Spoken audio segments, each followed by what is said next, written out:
Good evening, everyone. We are glad that you can be present, at least by Zoom, YouTube, or in person. Tonight we have another health presentation. It's brought to us by Alfred Amposah. He is a nursing professional currently working at the Royal Stoke Hospital. Tonight he brings to us a mix. He will be speaking on the subject of sleep and also on basic life support. Promises to be interesting.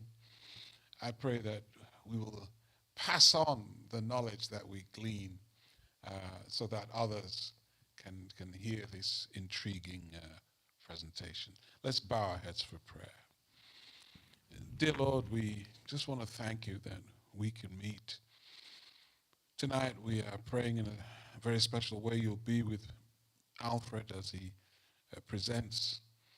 We pray that this subject will be something that will matter to us, that we will sleep better, and that we will have a fresh understanding of the preciousness of life. Take full control, Lord, we pray. In Jesus' name, amen. Yeah. Good evening once again. And as Pastor already said, I've been as a health professional for over a decade, and today we're going to talk about sleep and rest and basic life support. In fact, those two topics, each of them, for example, the basic life support, I could spend close to 2 hours on it. And after that, we'll be able to do a bit of practicals. But today, we are just going to talk about it and highlight the most important aspect of it. So my objective today is, at the end of the day, we'll be able to understand what sleep is, why we do sleep, and circadian rhythm, why sleep is important, and why it's hard for sometimes to sleep, and what sleep hygiene is. Also, we look at what basic life support is, and indicators for CPR, and then chain of survivor, and BLS algorithm, CPR, respect form, and also life insurance. I will talk briefly about it. I won't go into detail because I'm not a life insurance or insurance expert. So I'll briefly talk about it.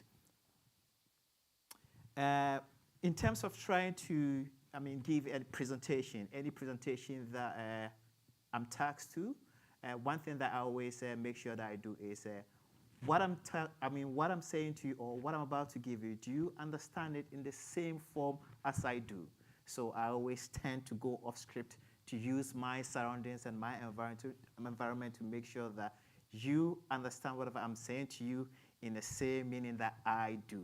So today, I'll confess, I did watch Formula One on Sunday, but that is not the reason why I've picked cars to relate to.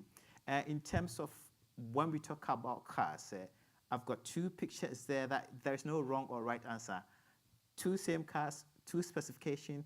If I want to know which one is faster, how will I be able to know which one is faster? There's no wrong or right answer. Anybody can shout and give me what he thinks. It's two cars, same brand, same specification. What will you, if I say what is the fastest car, which one will you pick? Which one? Just answer, whether the right or whether the left, or your left will be my right. So in terms of those cars, you could say it's the right one or you could say it's the left one. It all based on whoever is driving it, what state the car is in, its current maintenance state. So if they are all the same specification, if one is older than the other, the newer one can be faster. So it all depends on what is the basic, background. So in terms of health, what I'm trying to say is whatever I say here, I'm about to answer a possible question that someone will ask, that in terms of sleep, how many hours should we sleep? It depends on each and every individual. We are all not the same. So what will work for B will not work for A. So for example, these two cars, they are all the same. They could all be the same type, the same, the same engine, but the driver will make a difference. So in terms of health, always everyone is individual. So whatever will work for you does not mean work for the other. And one thing that people tend to do is whenever they have issue, they will go, oh, Let's say Michael had this same issue, and then they'll Google it. He said it was this. What happened to Michael will not probably be the same. So we always have to bear that in mind. And in terms of how often do we service our cars? Just anybody can give me an answer. How often do we service our cars? Once a year? Mileage? So it also depends. Either mileage, once a year. And in terms of MOT, I know that one is a mandatory. How often do we do it? Once a year. We do it once a year. And what is the reason, some of the reasons why we do MOT or we do our service? Yes, to make sure that the car is safe. And we do all these things to make sure our car that we could sell or that we could get rid of be safe. But when we ask ourselves, when was the last time you checked your personal MOT? Yeah, so people do, in terms of phone, make sure that your phone is serviceable, make sure that your car is serviceable. But when it comes to you, when was the last time you checked your MOT or went for maintenance? And there is something that the body does, that it's a mimic what we do to our cars. Sleep is one of them. When we sleep, the body does not go to rest. It is maintaining us, although we are not performing at our peak. But what the body is doing is recovering and using that time to maintain its service. So sometimes we do look at our shift pattern, we do look at the amount of money that we want to earn, and we forget that we need that sleep to be able to maintain our body. And if we keep on doing that, it will pile up, and in the end, we will have medical issues. So I'll go into a bit of a rest. When we say people are at rest, it usually, their mind is relaxed. So when you are at rest, doesn't mean that you are still lying down. You can be, working and think that work is, hectic. So you want to take a break off it. So at that moment that you take a break off it, you are relaxing. Your mentality is what relaxes. You are free from any anxiety and physically calm. It does not imply that you are inactive. So in terms of, I will use my wife as example here, which I hope that she's not online watching, that I'll be in trouble. We tend to, when we go on holidays, I'm a person that prefer, if I go on holidays, I don't have any plan because I'm going there to relax. I'm going there to rest. She is the opposite of me. She wants to have a plan. She wants to know where we are going each day. But when that's happened, I see that I'm not resting. I'm just moving from the same routine that I'm doing each day, going to work, knowing that I'm work on time, and I'm going on holiday, making sure that I get to where I have to go on time. So in terms of relaxing, we have to make sure that we take time off what we are doing and go off our normal norms to be able to relax. So our mind must be mentally relaxed, free from any anxiety, and physically calm. Most of the time, especially health professionals, are quite bad at that. They will take holiday and then they will go on shift. I've taken holiday, but I still need money, so they'll still go on shift. So we have to make sure that we take time to rest, because how we treat our body now is just, I'll go back to cars, how we treat our body now, down the line over the years, as you grow old, that will pay you back. So how you treat your body is how your body will treat you when you are old. So we have to make sure that as youngest or as whatever age that we are currently, we have to make sure that we have enough rest so that our body will keep on be healthy. And then we will go to sleep.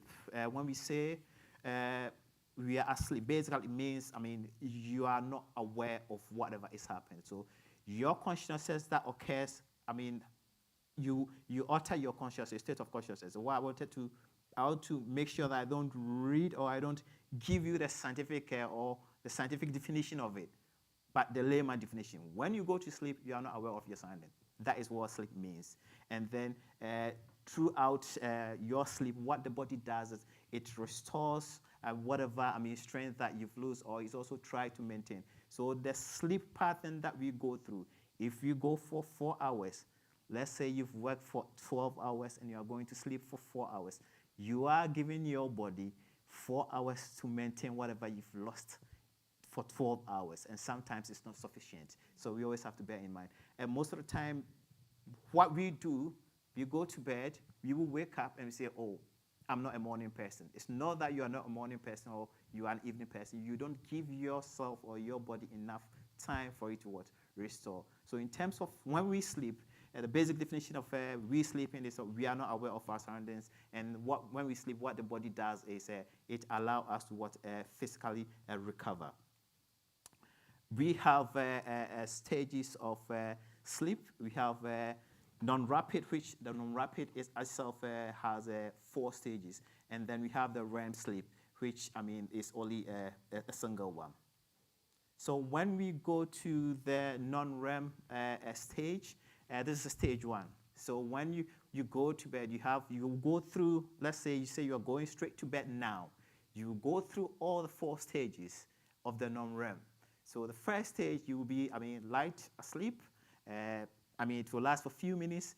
When someone calls for someone, open the door, you can wake up very easily.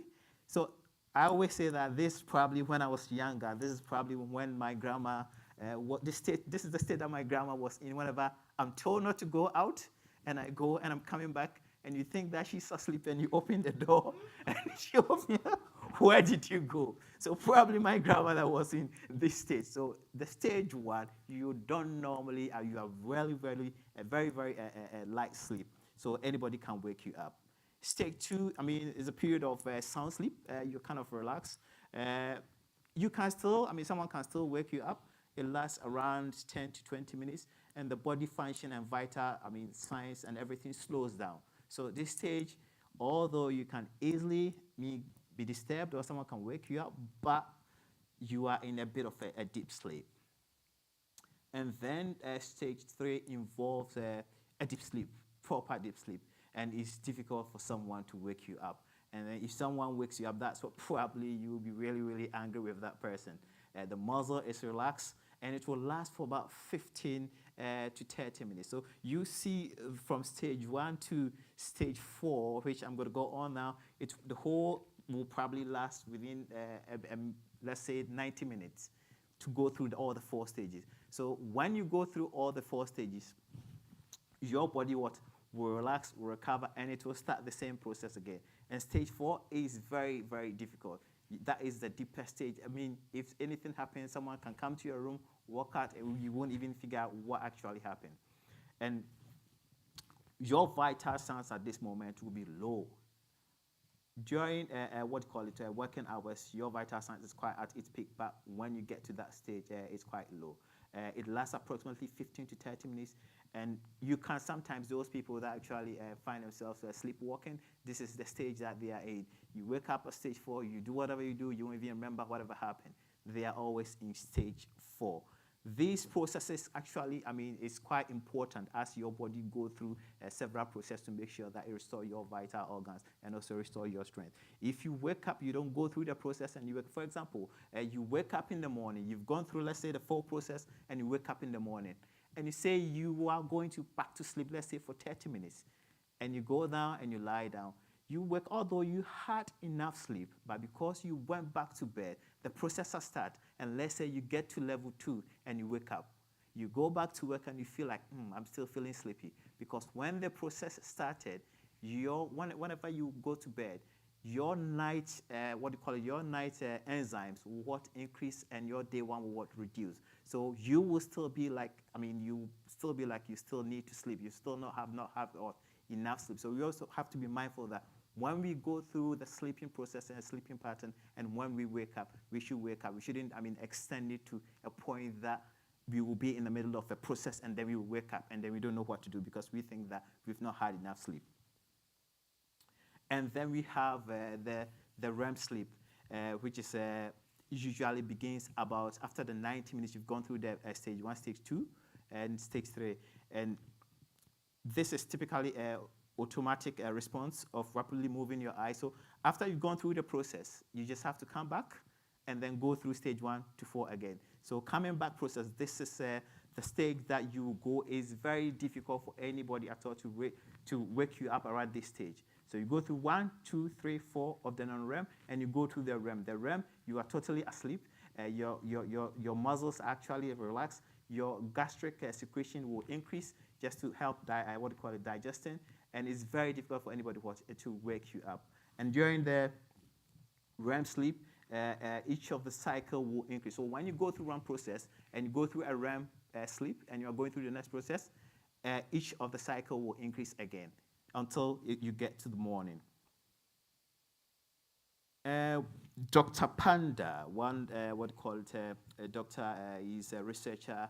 He believes that to live at our physical peak, he says a universal human aspiration is to live at our peak physically, intellectually, and emotional performance, irrespective of our age, gender, health, status. What he basically means is each and everyone wants to be healthy for a very long time until, we say goodbye.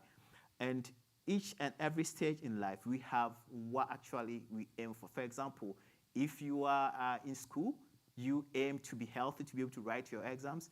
If you are at the stage of you've just married, you want to make sure that your family will grow up able to take care of them. And if you are old, you want to be able to be healthy so that you'll be able to look after your family, or you see your grandkids. But it's always not possible to do that based on, what we know about the conditions of life. But the question that, we do ask, or sometimes scientists do ask, is why can't we live a long, healthy life? Why can't we do that?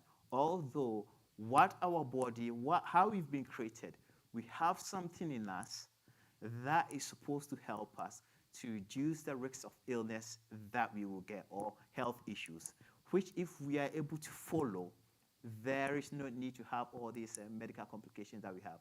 But the problem is most of us are not aware of it. As I said earlier to Pastor, when I was researching this, a colleague of mine was sitting by me and was asking, what at all can you talk about sleep? And then it became a debate. Me and him was just debating.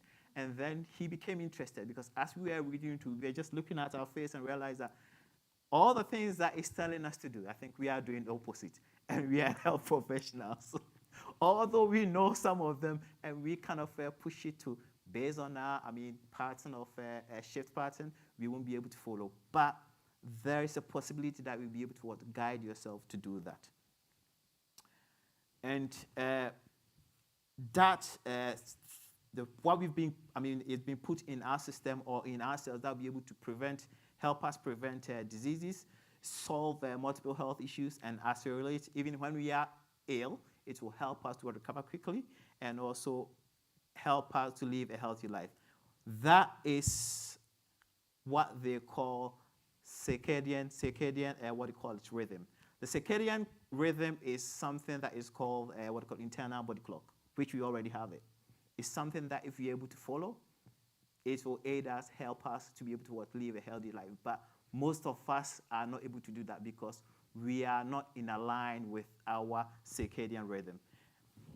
And there are few steps, about 6 steps that we'll be able to do or we'll be able to follow to make sure that we're able to follow our circadian rhythm. When we sleep, our hormones, actually our night hormones will increase and our day one will go down. But when we wake up, that one changes. The first thing that we have to do in terms of the first step to follow to be able to make sure that we are in sync with our circadian rhythm is to make sure that during breakfast, we have a specific breakfast time in the morning. When we do that, it gives us, when you wake up, you have to have a specific breakfast time, and the breakfast should be an hour after you've woken up. What happens is when you wake up, the body is not ready for food because the hormones that you've developed over the night, or it's actually being produced over the night, working at night, is still in your system. It's not reduced. So you don't have enough hormones in your body to metabolize whatever you are eating. So the body is not ready for it. So when you wake up, you have to wait for an hour before you have your first meal. And then when you are having that first meal, you should make sure that it is on time, a specific time that you're already having it. And this circadian rhythm, what it does is in every cell to perform at its peaks. It optimizes immune function, it optimizes brain functioning, it optimum repair, and optimum metabolism. So the circadian rhythm that I'm talking about, that to be able to be in line with it, you have to make sure that when you wake up the first hour, you don't eat. And then when you are eating, you have to make sure that your breakfast is always on time or a specific time.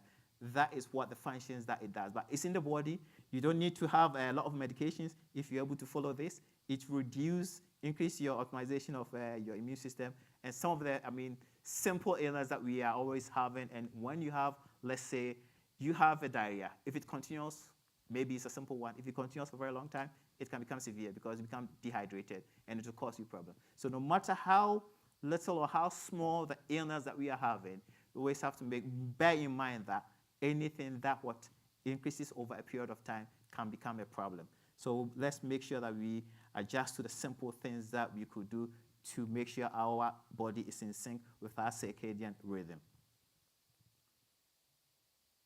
We have to make sure that the third one is also we have to make sure that we stay in bed for at least 8 hours.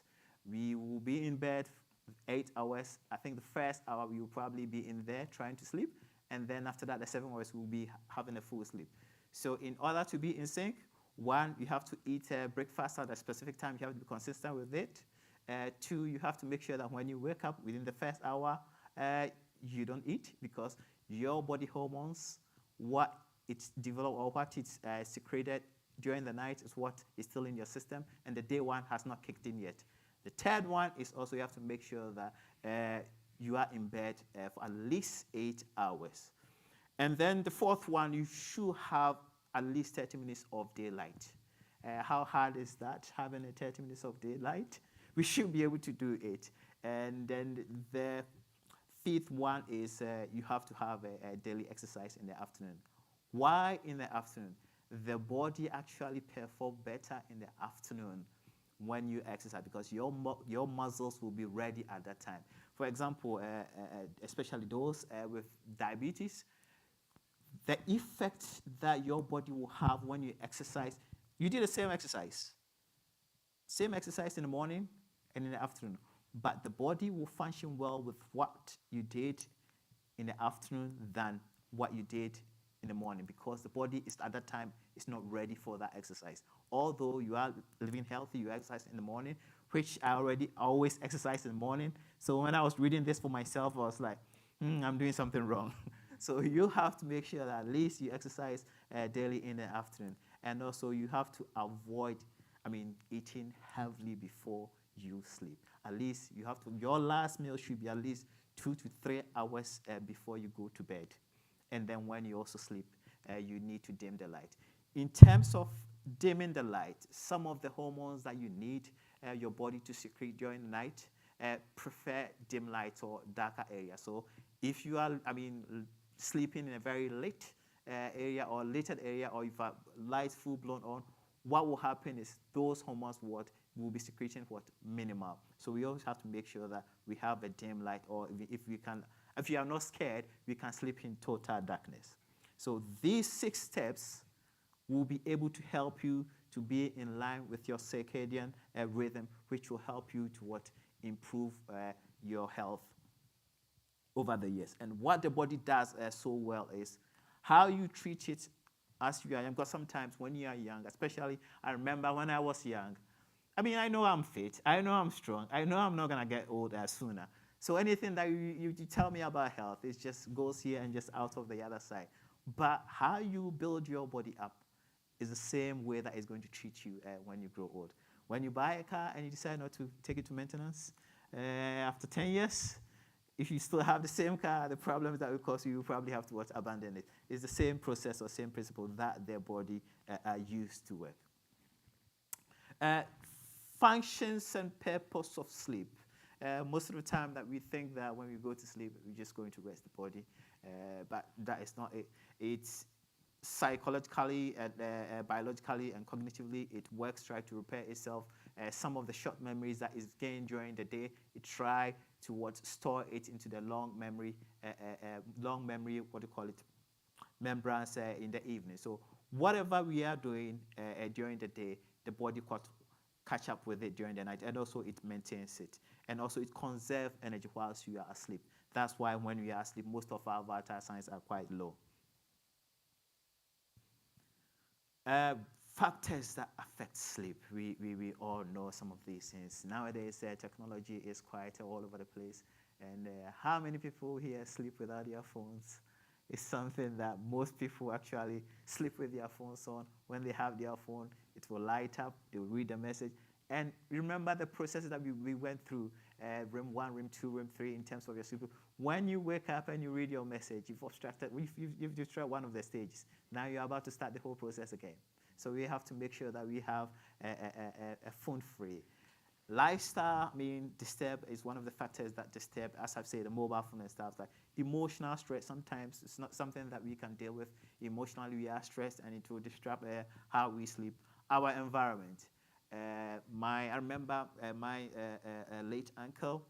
I was, I think, in my either 20 or in my teens or early 20s, and I was in the house playing loud music, and then his wife went there, where I told him that I'm actually disturbing, so he should come and tell me off. And then my uncle came to the room and just went back, did not do anything. And then the wife was like, he is still playing the music loud. And then he went like, you are not serious. If you want to sleep without sleep, the guy playing that music is asleep.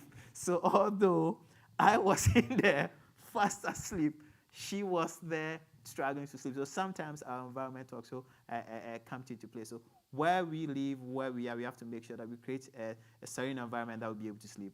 Exercise also sometimes disturbs. Sometimes we need to be fit, we need to exercise, we need to be healthy, but we always don't have to go overboard. And also the type of food and calorie intake that we take in also can disturb our sleep. Environmental factors affecting common and sleep. In terms of our temperature of the room, during the summer, I know the sun is coming on, during the summer a lot of people actually struggle to sleep. Some prefer, sleeping outdoors. And here, most of the buildings are actually built in such a way that you have to, it keeps the heat so that we won't be able to, spend a lot on energy. So during the summer, that is actually keeping the heat. Some of us will actually struggle to sleep. And some people kind of minimal noise. Some people are not able to sleep at all with noise. So it's always important that whatever kind of stop us from sleeping, we have to minimize it so that we have the full potential of sleep, and then we'll be able to use our circadian rhythm to be able to have a good and healthy life. And sleeping around a proper lighting is something that if you work in a hospital, we are always working, and also you are ill, you want to sleep, but we also need a light to work. So it becomes a conflict of interest, although we have to dim some of the light, but we still have light there that we'll be able to see what we are doing. And if you are around that environment, it's quite hard to sleep. So it's one of the problems that also affect us from sleeping. It's important to always try to avoid mental stimulant before bed. So in terms of you sit in front of TV and you watch TV for a very long time, all of a sudden it's like, I'm going to bed. That will not work. We always have to make sure that in terms of going to bed, we have to make sure that we've gotten rid of all mental stimulus to make sure that our mind is actually settled. And then you can read a book, or you can, just relax, and then from there go back. So we have to make sure that we have that in mind. Relaxation exercise. Nowadays, we have so many, technology to aid us in sleeping. I looked online in terms of the kind of sounds and music that we have, and I was wondering, we have a lot of things to help us to live a healthy life nowadays. But why are we struggling? Why do we also have so many diseases around us nowadays? Although we have the equipment to help us, but we are not actually using it the way that it's supposed to be used. And also we have to have, be in the mood, have an imaginary way that you are going to sleep so that to aid you. And then you also have to have a good sleep hygiene. When we say a good sleep hygiene, someone say, what do you mean by a good sleep hygiene? Sometimes the environment that we are in, the room that we are in, especially teenagers, the shoes here, the room is totally a mess. Let me put it that way for sure. You have shoes here, you have clothes here, you have everything here. And even the bed that they are on, they have laptop by his side, they have a Bible by his side, they have all sort of things on the bed. So we have to have a good sleep hygiene. Make sure that the bed is clear, make sure that the environment is clear, and make sure that at least you have a bit of fresh air coming in, and so you'll be able to have a proper and sound sleep, which will aid a good health. Sleep hygiene. One of them that I would probably say is avoid sleeping long hours during weekends or holidays. The body is smart. It adjusts to what you are doing to it. Whatever you sleep, if you sleep the 8 hours that you sleep or you sleep the long hours, the body will adjust to it. So when you sleep over the weekend, long hours because you think you have a weekend and you don't follow your pattern that you've already followed throughout the week, when you get to Monday, the body is actually sticking to whatever you've given it. And then Monday, you go through the process. You struggle on Monday, you struggle on Tuesday. Wednesday, yeah, the body is catching up. Thursday, Friday, you go to Saturday, I'm going to have a lie-in. You are repeating that same process, and then you will not be in sync with your circadian, what you call rhythm, which actually you need to help you to have a good health. Bedroom should not be used for intensive studying, TV watching, snacking, and other non-sleep activity. So the bedroom should be a bedroom and nothing else to aid a healthy sleep life or a healthy sleeping habit. And avoid thinking whilst going to bed. I mean, if there's something that is worrying you, as we are Christians, just remember and give it to God and just go to sleep, because you thinking of it and you going to bed will not solve it. But you need that help, that sleep, to help your body to recover, to help your body to have a healthy life whilst you grow old. And the food again, which as a health professional, when you come back from shift after 12 hours and you are going to bed, you look at the food. Am I not going to eat, going to go to bed hungry? Most health professionals don't follow this, but it's always good to make sure that you have a meal, something light, or you avoid having a heavy meal 3 hours before you go to bed in order to be in sync with your circadian rhythm. Now, that is the end of sleep. I'm going to move on to basic life support. And what my objective, what I'm trying to look in terms of basic life support, in terms of give information that we will need to be able to act on when we need to use it. I'm a bit of, when it comes to any presentation that I do, I kind of attack this straight and people ask why. As a health professional, you know how to do some of these things, but if I'm down, who is going to help me? So it's a bit of a selfish interest in terms of making sure that everybody knows something about basic life support. In fact, in the UK, the adult population, about 70% have been taught, or in a way or form have had a chance of training in basic life support, but only 40% are confident in using it. And as we go through, we'll find out how critical this is to make sure that we keep, I think, some information. So we went from, in terms of sleeping habit, no matter what you do, no matter how healthy you are, it's just like cars. You can have a new car, you can have an old car, it can break down on the motorway. So as human beings, no matter what we do, we can break down. And then when we do, basic life support is something that each and everybody, need to have an idea of it, so that we'll be able to use to help our loved ones. Recently, I work in intensive care, so sometimes cases that come through and you look at the background of it, you go like, if someone around there knew how to do a basic life support or have an idea about basic life support, that person probably life would have been saved. But unfortunately, it's not everybody that actually consider it or take it serious until it happens to you or your loved one. So let's make sure that we gain something from this. And then, if anything, hoping, touch wood, it will not happen here. But if it does, at least we are all equipped to do something. Basic life support, when one of my professor's consultant came in and asked, what is basic life support? And I just replied, basic life support is basic life support. It means basic, trying to perform or restore the circulation of oxygen, of blood after sudden pulmonary cardiac arrest. What it means is when your heart stops, your heart is something that sends blood across the body and distributes to all the vital organs. When your heart stops, basic life support is a process that you will use to artificially push the blood out, because each second that your what we call cells is not having blood is quite vital. So it's something that you use to do that.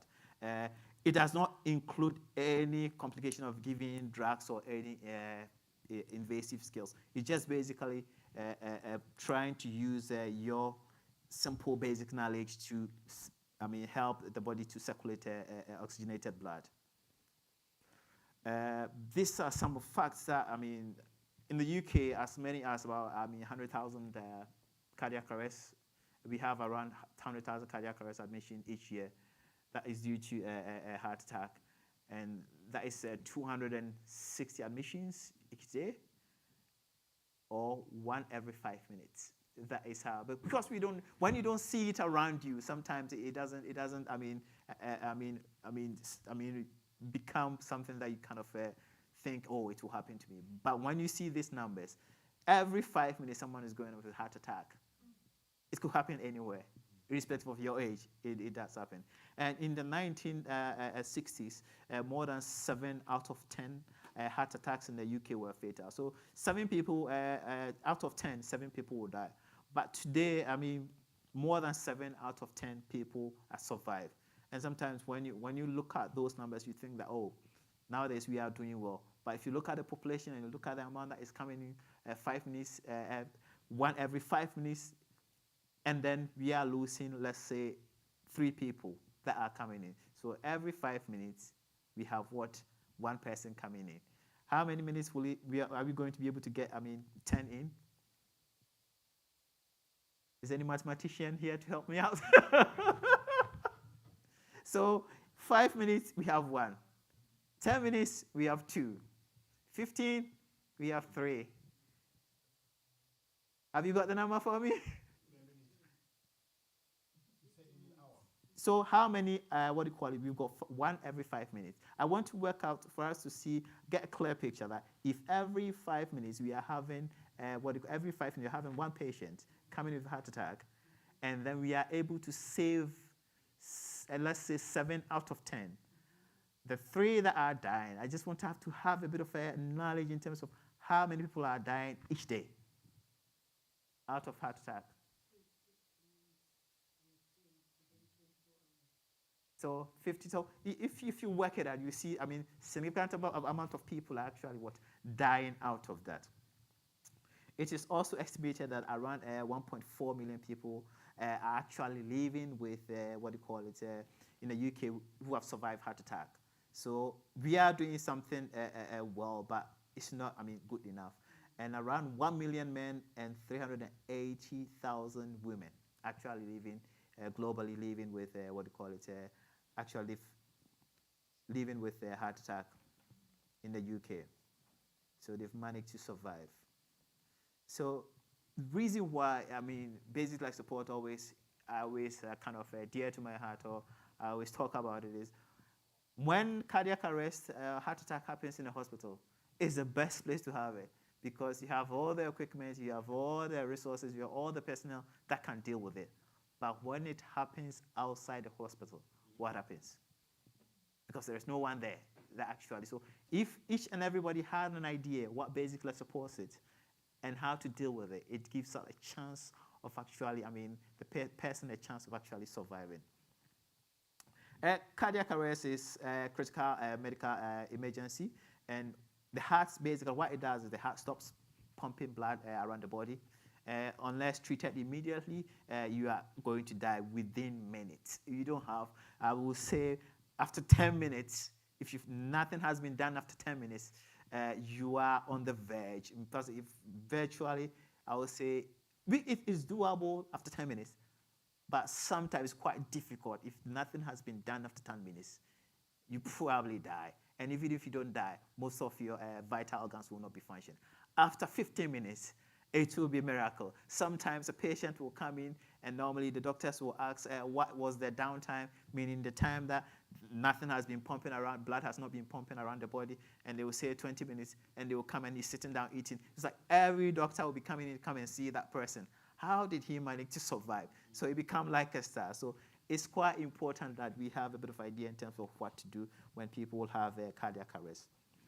I say there are more than 30,000 out of hospital cardiac arrest in the UK each year. So out of the figure that I gave, cardiac arrests that happen in the UK, more than 30,000 happen out of the hospital. And the survival rate in the UK is less than 1 in 10.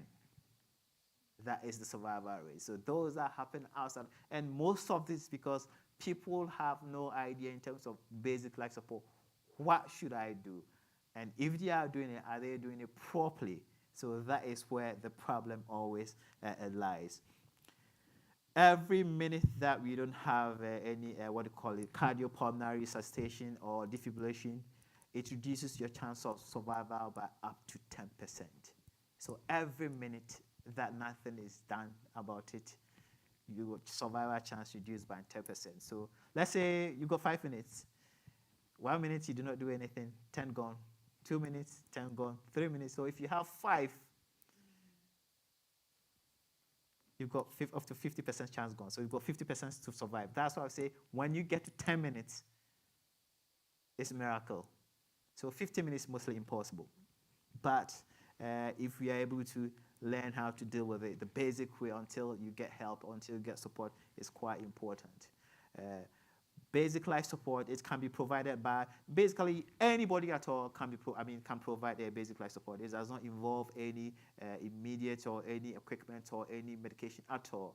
Anybody at all can provide a basic life support. So far as you know or you have an idea in terms of what to do, and we must be able to be brave. We must be brave to attempt or try doing it, because we will be the lifeline of that loved one or that person that is in dire need.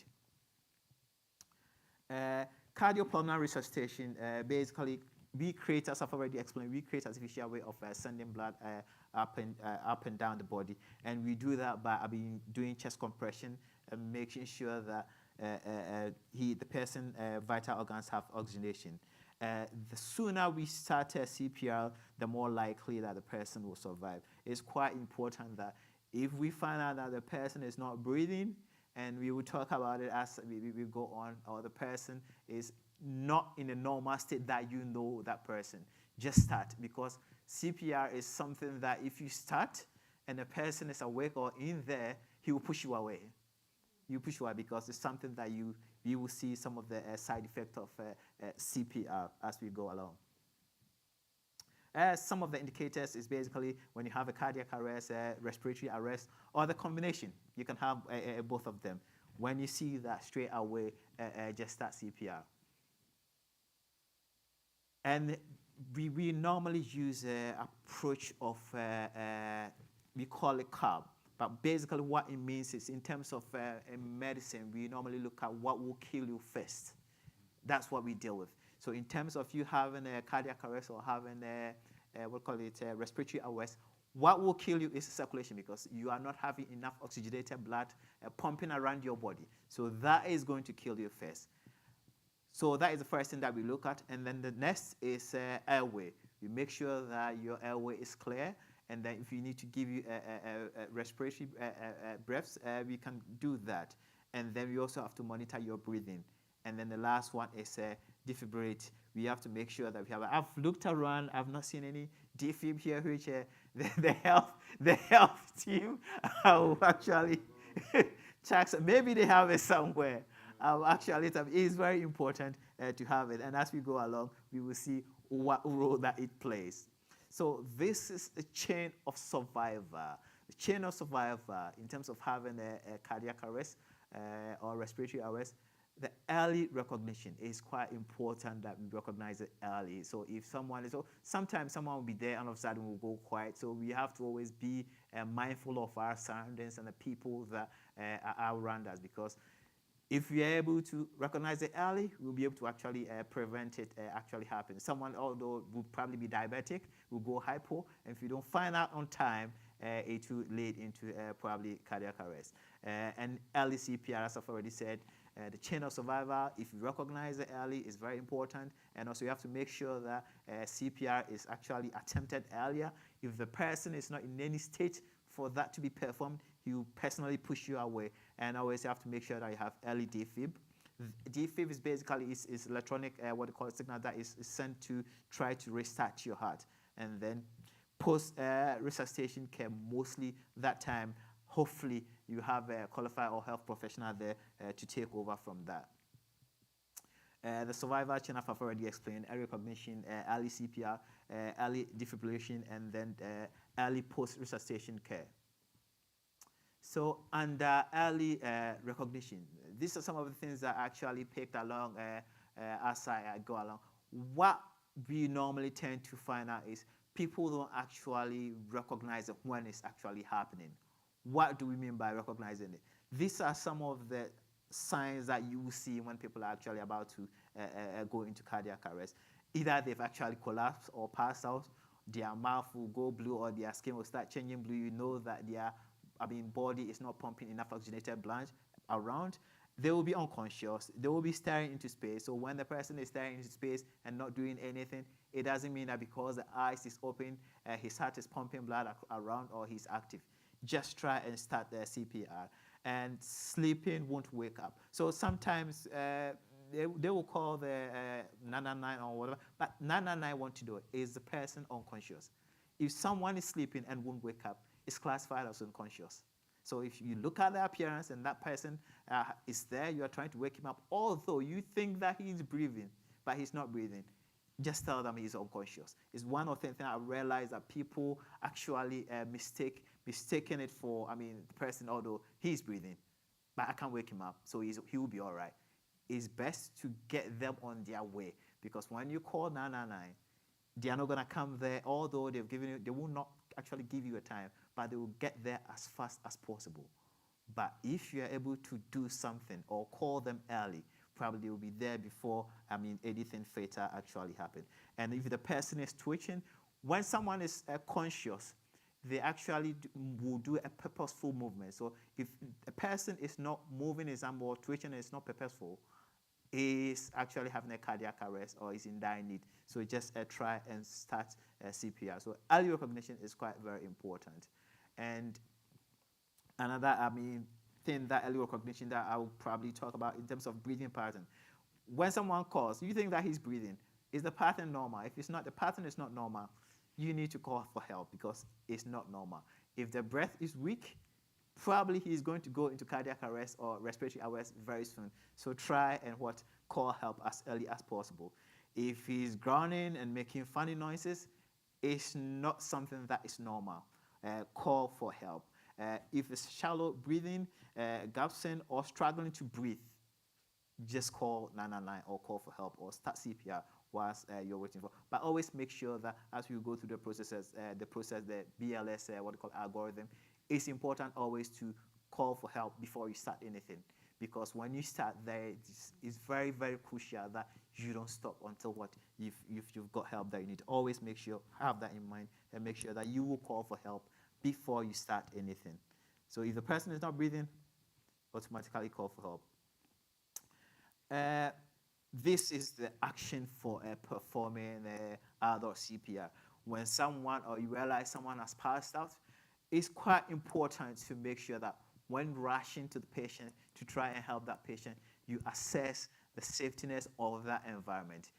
If it's electrical shock and you rush there and you try to revive that patient, you will have two people there. And if there is nobody there to help both of you, you all will be in trouble. So you always have to make sure that you assess your environment. And you have to determine the responsiveness of the person. As I've said, if you look at the person and you think whatever state that is in is not normal, it's better to call for help than delay. And you also have to check the carotid pulse. It's something that is quite simple. When you push your hands up behind your ears and you slide it down, just underneath the end of your jaw, you just push your hands there. You'll feel a pulse. It's something that, you have to, it's very simple because sometimes the location is something that if you push your hands there, you'll find the pulse very easily. So you can push your hands there. If you find a pulse, you can give the information to the health service that they have a pulse and they will advise you what to do in this. And we have to perform a chest compression, which I'll go through it. Make sure that you can be able to open the airway, which sometimes it's not always that you'll be able to open the airway. Probably it's locked. And that's some of the techniques that I will talk about it today. Unless you practice this or unless someone guides you through it, I won't advise you to do it. The most important thing is chest compression. Pushing oxygenated blood around the body until help comes. Even if you don't do the breaths, that person will be okay. And nowadays with COVID around, I don't think anybody would like to do unless you have proper. I don't think anybody would like to do a mouth-to-mouth anywhere. You have to also check the breathing and deliver breath, which is something that we will talk about it. Assess the signals. I've already, talked about it. Make sure that it's safe to approach, and make sure that you don't end up with the patient.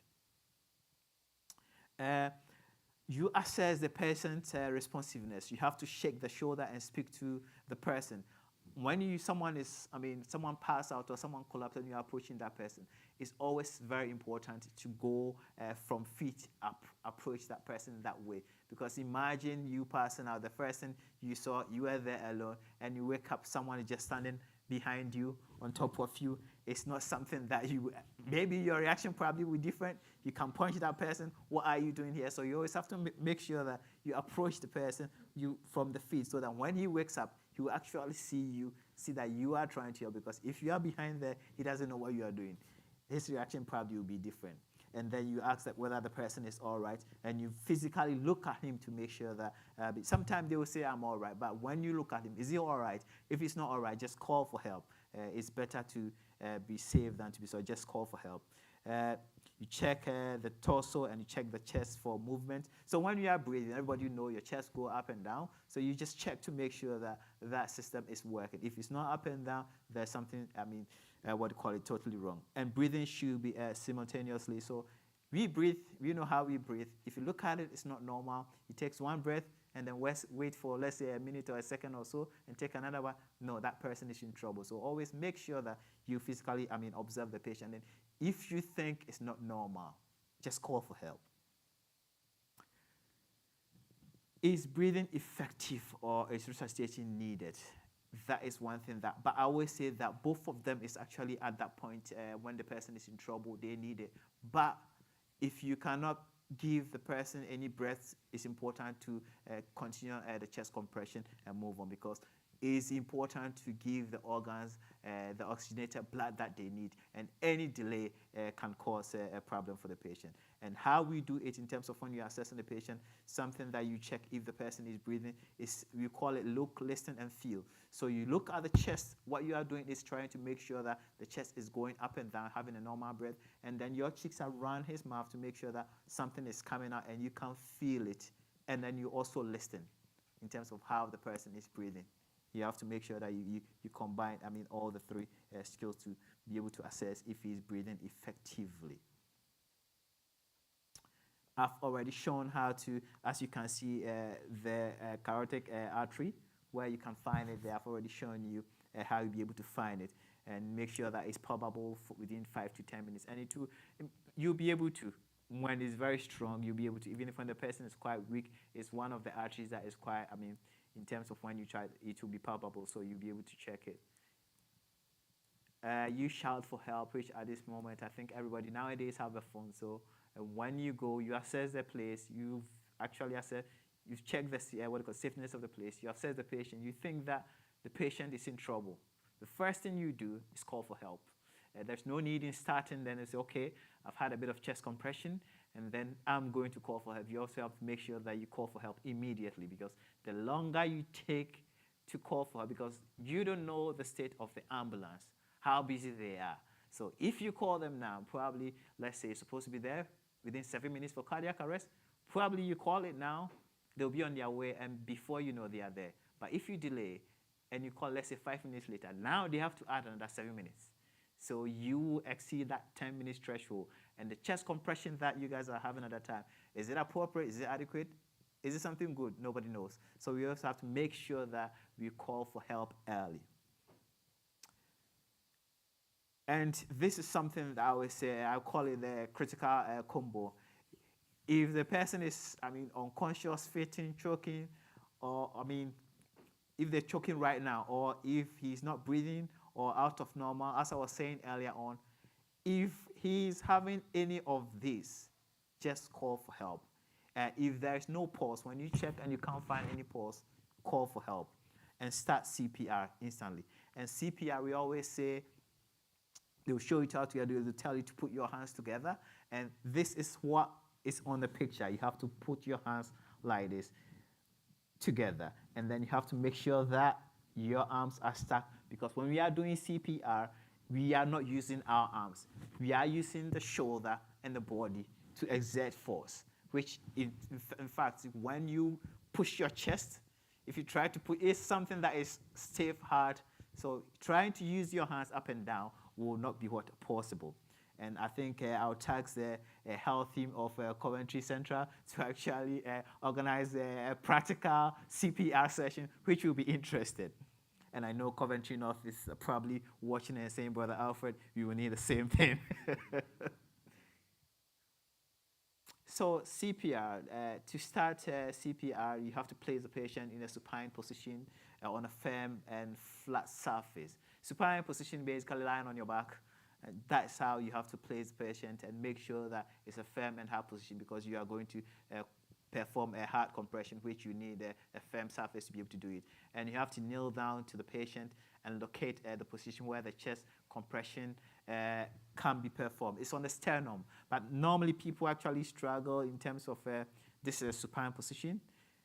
And in terms of the sternum bone, that is where you can find it. That blue indication on the slides, that is where you can find it. What I normally do is, when you do it over and over for a very long time, you actually know where it is. Someone will say in the middle of both nipples, but our body shape, as I use the car example, each car is different. How they perform is different, same as human beings. Our body shape is different. Where you find my sternum will probably, if you use my nipple, probably find in a different place than someone using someone's in the middle of both nipples. So you always have to make sure. What I do is I put 2 fingers here at the end of where both rib cage meet. I put 2 fingers there, and I place my hands on this. So anytime that you do that, you pick the sternum straight from there. But you always have to look at the person, physical body, how the person is actually made up of, because each and everybody will have a different, what do you call it, body size and body shape.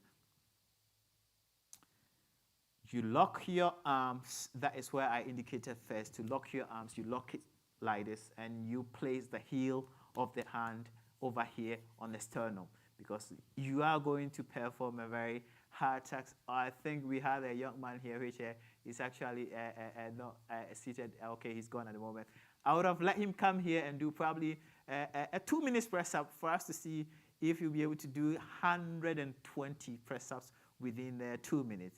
So in terms of chest compression, which I will get there, we have to make sure that we are actually giving between 100 and 120 beats per minute. So that is the chest compression that we actually giving. So that we need to do that, mimic what the heart does. It pumps around 100 and 120 blood to circulate our body. So if you are performing CPR, that is what we are trying to mimic, in terms of trying to make sure that we are able to give a chest compression between 100 and 120 reps per minute. And then after 2 minutes, you will be sweating, I promise you, and you'll be tired. You place your hands on top of the first hand to lock it up, and then you make sure that you keep your elbow straight, and it's your shoulder directly above your hands. You lock your shoulder, you lock your elbow in, and you position your shoulder directly above your hand. So what it means is, when you've locked your hands in, 2, your elbow is stuck in, and then 3 is above. So if I go down on the patient like this, my shoulders will be right above it, and I'll be using my shoulders and my body to do the chest compression. And in terms of the depth that we want to see, in terms of to be able to have a better kind of circulation around the body, is to make sure that you push between 5 to 6 centimeters.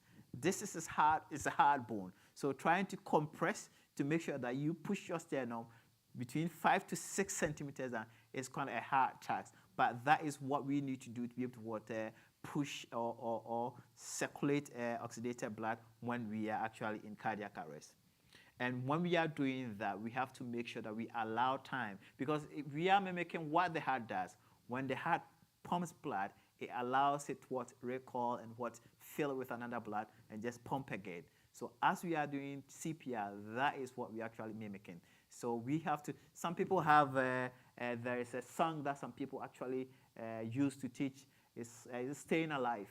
When you go with that rhythm, some people also go with 1, 2, 3, 1, 2, 3. So each and every individual has a way of working from, but it's at that fast pace that you have to make sure that you go with.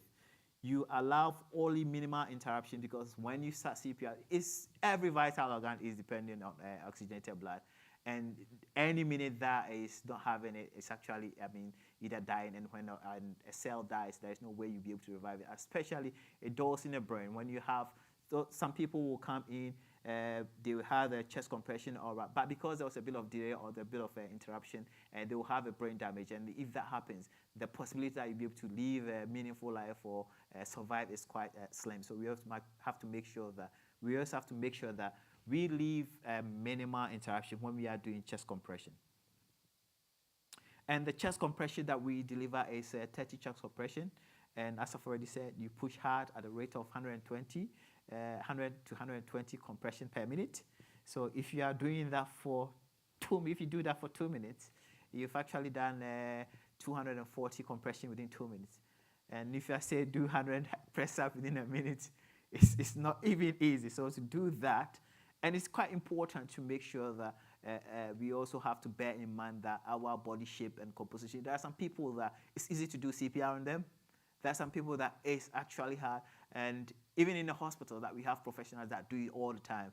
There are times that they put a machine on the person and the person is in cardiac arrest, and we are doing chest compression, and the machine analyzes chest compression that you are doing and tell you that the chest compression is not adequate based on the patient size. So sometimes, based on the person that is there, you do your best, and that is what you can do for the patient, but it won't be enough. But we have to always bear in mind how difficult a task it is.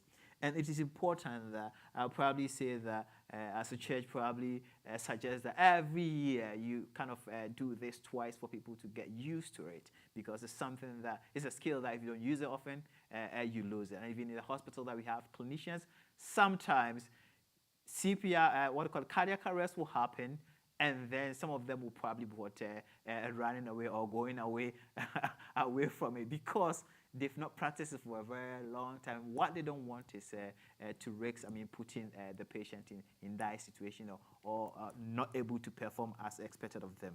So it's quite important that we do practice from time to time. After the initial, chest compression, the next thing is just to give breaths. If you can, it's important that you do that. But if you can't, the chest compression will be probably enough till you get help.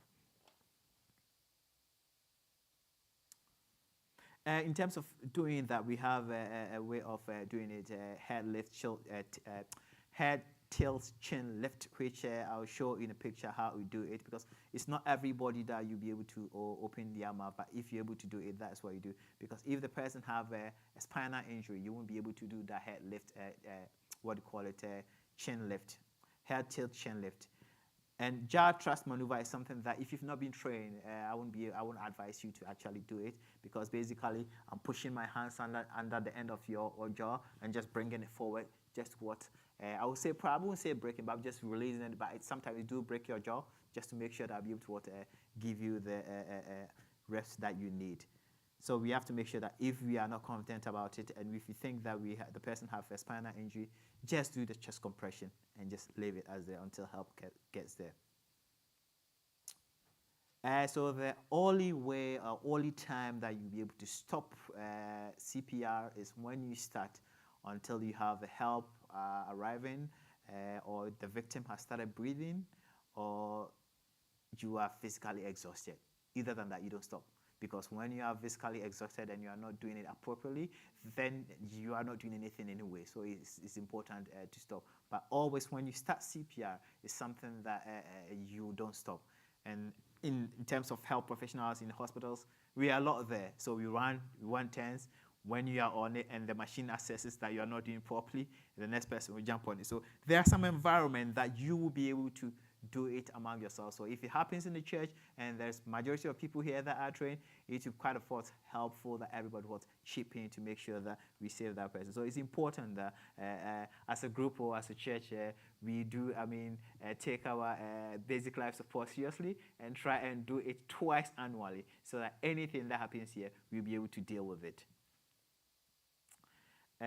This is something that I will actually push through for people to see in terms of what it means to be able to, if you're oxygenated blood is not getting to the right cell at the right time, what happens? So within a minute, the brain cell begins to die, but survival is possible. So within a minute, the brain cells begins to die, but although survival is possible, within 3 minutes, serious brain damage likely. So imagine you being out for 5 minutes. Within 10 minutes, many brain cells have died already. The patient is unlikely to recover. So within 10 minutes, that's what they say. Some people, when they come to the hospital and they say, what was the downtime? And it's like, okay, nobody saw him, or there was no CPR performed. Probably after 10 minutes, that's when they started. It was like, he was out, cardiac arrest, for 10 minutes, and then after 15 minutes they started, and he's still alive. He becomes like a superstar. All the doctors will come around. How did he manage to survive? That is what is going through their mind. And when, your brain cells kind of don't have oxygenated blood, within 15 minutes, recovery is virtually impossible. So we always have to bear this in mind, because cardiac arrest is something that is it's not specific. It can happen to someone that is healthy. It can happen to someone that is ill. It can happen to anybody at all. Gone are the days when when I was young, I had a kind of a notion that it's only old people that die. But when I'm getting older, I realize that everybody is in the action. It's not just old people that are dying. So we always have to be mindful that it can happen to anybody, and be prepared for it when it does happen, or when a loved one needs it. This is automated external defibrillator. That is the next one. I looked around. Probably the health team have one somewhere. It's quite important that we have it, because what it does is try to automatically restart your heart for you, and it gives you a better chance of surviving. So it's important that we always have one around. Nowadays, in terms of, you go to the malls, we've got yellow boxes, or sometimes red boxes or somewhere. But what I've often seen is yellow boxes. It's important it will show you how to use it. There is, they call it, is it foolproof? So they've shown you in terms of, they've drawn on it where to put it. It's quite important that we have one, and if we have one, it's quite important we use it as early as possible. Immediately we realize that the person in trouble, we just stick the patches on and continue. Whoever is doing the CPR, continue doing it, and whoever has it, just stick the patches on, and it will start from there. It will actually explain and show you and tell you what to go through. But it's important that if the health team are listening to me, and as they are listening, if they don't have one, then they have to make sure that they get one. I'm not sure about it, but I think if they place that more than 30 people, you'll be able to apply for one. So we can look into that. And that is it. When you look at it, it just tell you where to stay. When you need to shock the patient, it will tell you to do that. You don't have to do anything to it. It will tell you to do that. These are some of the things that, in terms of when we have CPR, some of the complications that we have. So after this, the next topics that I will talk about is actually because of these that I will talk about it. In terms of, if you look at me, I always weigh around, I'll share my weight, but it's nothing that I'm shy of. I always weigh around 78 to, I would say, 88 kilograms at all times. So that is my range. I'll always be there whenever I stand on the scale. It depends on what I'm doing. If I'm running too much, I'll be down 78. If I'm eating too much, I'll be at the end. So it all depends. So imagine me and having someone that weighs, let's say, 60 kilograms and doing chest compression on that person. The probability that I will crack the ribs or I'll break the ribs is quite great. But at that point of time, in terms of health, we look at what will kill you first. Breaking your ribs will not kill you first, but the cardiac arrest. So in terms of health, I will jump on you and I will give you the chest compression that you need. Although you have fractured ribs, but you survive. So we always have to bear in mind that these are some of the complications. So if we are doing it, I'm highlighting it because sometimes when people are doing it, they are scared that they will break their ribs, so they don't give enough or adequate chest compression. It's something that is a complication of CPR. You can't break the ribs, so it's important that you do the best for what is best for the person. And internal injuries to the organs, which sometimes the amount of force, if it's too much force also, you can cause internal organs. laceration related to the tips of the sternum. When you are given a kind of chest compression, you break the sternum. Sometimes the bone can rip and just what call it lash out or just poke out of the skin. So it's quite important that it depends on the force that you are using. So it's quite important that you bear that in mind. And the possibility of vomiting and aspiration and having what called fluid go into your lungs is great, because we don't know what you've eaten. We don't know what you've at what time that you ate, and having a cardiac arrest, your muscles, everything will relax. So we doing the chest compression, your tummy is also right here, so everything probably acid reflux will probably come back up, and then when it comes out and you can't control it, it's going to your lungs. So aspiration pneumonia is also possible based on having a vomiting or having aspiration based on the chest compression that we are having, and gastric distension, because we are applying that much force on there, so the gastric will also kind of will be able to extend based on the force that we actually applied on your chest. This is a respect form. The reason why I picked is some of the complications that CPR comes with. This is a form that especially someone from my demographic background, sometimes we always shy away from it, especially when we are getting to our older ages. It's like, no, I don't want to do it. Maybe if I do it and I'm ill, I won't be careful, or they won't give me the adequate treatment that I need. This is a form that you can sit down with your GP, irrespective of your age, and just whilst you have your cognitive intact, tell them, this is what I want if I am in this situation. And they will document it, and they will make sure that if you are in that situation, you don't leave your loved ones to make that decision for you, but you've actually made it yourself. There are several instances or several occasions that it's quite difficult situations that family, you know that they want to make a decision, but sometimes it becomes like a conflict between the family. One wants another one thing, another wants another thing, based on whatever health condition that you are in. So it's important that as we grow older, as we are young, we take notice of what a respect form is. It's something you actually could go to your GP. I want a respect form. If I am in this condition, please leave me.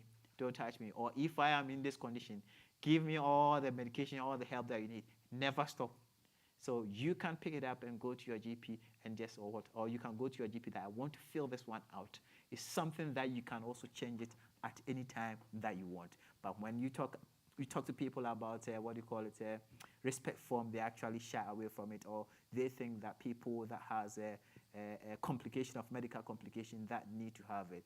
But it's something that I realize, as we are humans, anything can happen at any time.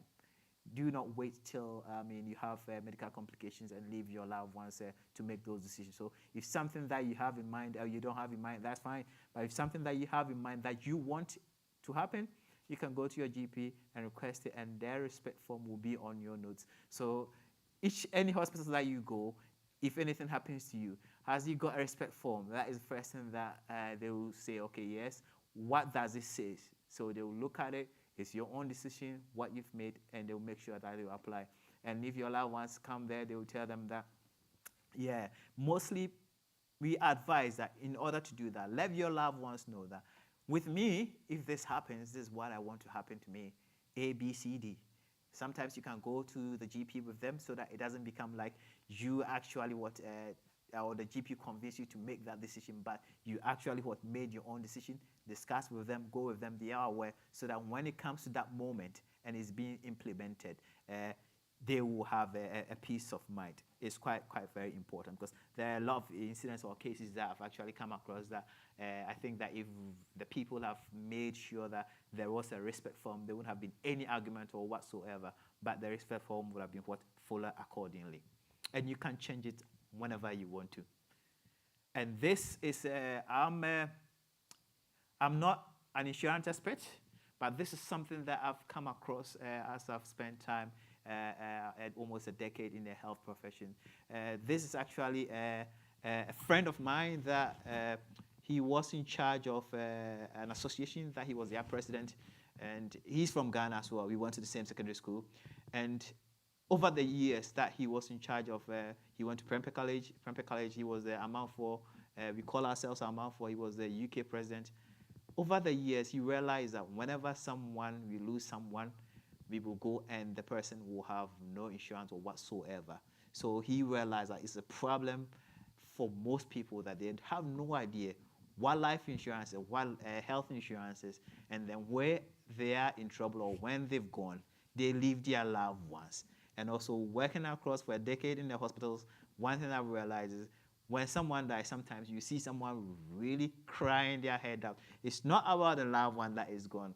How is he going to say goodbye to that person? So it's always important that we take our health insurance and life insurance seriously. He actually quit his job, decided that he is going to go and find out what actually life and health insurance is to be able to help people that this is what you can do to be able to make sure that when you are no more there, your loved ones will survive or live peacefully. And then what he did was he spent a year and a half to train to become insurance sales manager. And then after that, what he does, nobody is obliged or in any when you call him, should not call him that you are calling or to sign anything. He will sit you down, pick insurance, pick your condition, because insurance as it comes, everybody has a premium that they will charge based on your health complications, your age, or your lifestyle will come up with what you need to. He will sit you down and just go through with you and explain health insurance, life insurance, everything to you. And you are not, obliged to sign or get any, sign with him. What he will do is, because he's taken upon himself that having seen a lot of people dying and not leaving anything, or dying and you look back and they've left loved ones, he's going to use that for the next 5 years. So he trained for a year and a half, and he's trying to work for the next 5 years to help people to be able to know the importance of health and life insurance. So if anyone is interested, we'll call Gilbert Asari Boadu, and you say, Alfred gave me this number to call you. I have this problem, or I want to know more about insurance. You can just go like that and make sure that if you don't have life insurance, you make sure, or health insurance, make sure that you get one, because the day will come and nobody knows. Thank you.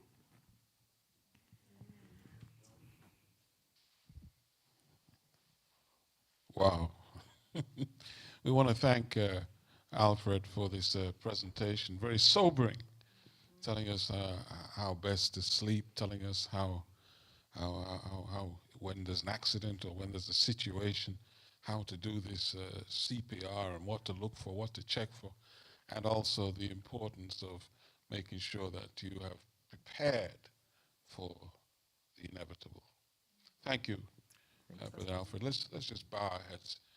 Please remember, tomorrow evening we focus on mental health. We have with us Lovemore Mastiani, and we just want to let you know that this series, you can't get it anywhere else.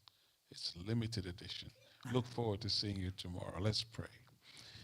Dear Lord, we thank you for what has been presented this evening. We thank you for the fact that you gave us life, but you want us to have a more abundant life.